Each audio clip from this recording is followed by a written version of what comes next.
जय हो। ये कुछ लोग उसको न जान के हुए वो शब्द को अपभ्रंश कर लेते हैं।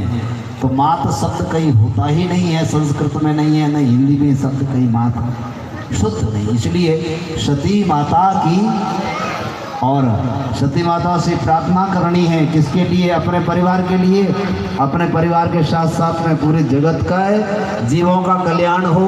जो भी उनकी शरण में आए उनका कल्याण हो, ऐसी प्रार्थना माँ भगवती के चरणों में, जो हमारे कुल की देवी के स्वरूपा है, हमारी जो कुल देवी उसके स्वरूपा यही है, जो साक्षात अभी उनके रूप में हमें यहाँ अपना आशीर्वाद प्रदान करती है। माँ भगवती के चरणों में जितनी माताएं बहनें आई हैं, ये यही प्रार्थना करें कि हमारे आने वाली पीढ़ी को सद्बुद्धि देना। सद्बुद्धि मिल गई तो हमारा जीवन अपने आप ही सफल हो गया।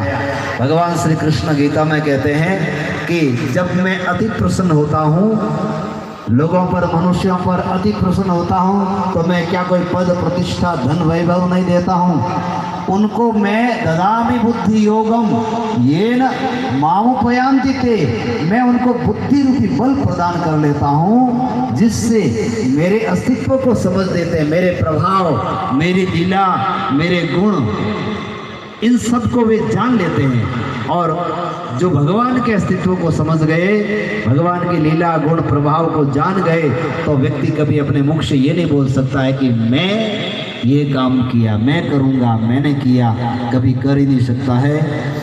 भगवान ने कहा कि जो इस तरह से मैं का भाव करता है वह केवल असुर हो सकता है, देव भी नहीं, मनुष्य हो। देवता क्या मनुष्य भी नहीं है जो कभी सत्कार्य करके मैं कहता है कि मैंने ये काम किया, मैंने मंदिर बनवाया या मैंने धर्मशाला बनवाई है, मैंने इतना दान किया, मैंने इतनी सेवाएं की है, तो वह असुर व्यक्ति हो सकता है। जब हम परमात्मा के चरणों का, हमें दिया हुआ ये सब कुछ है, उनके चरणों में ही समर्पित कर रहे हैं, तो ये कब भाव आएगा? भगवान ने कहा जब मेरी प्रसन्नता होती है तभी मैं बुद्धि दे देता हूँ। और बुद्धि होने के बाद में व्यक्ति कभी अपने जीवन में अहम भाव नहीं लाता है। अहम भाव नहीं है तब से हमारी शुरू होती है। अहम भाव आते ही हमारी साधना।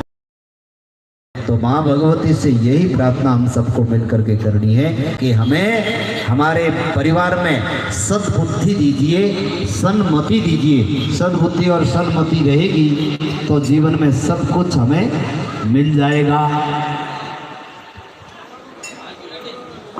सज्जन व्यक्ति का संग दीजिए। तो किसी ने पूछा कि सज्जन कौन है? सज्जनस्य पंचो चिन्हानि, 5 लक्षण सज्जन के हैं।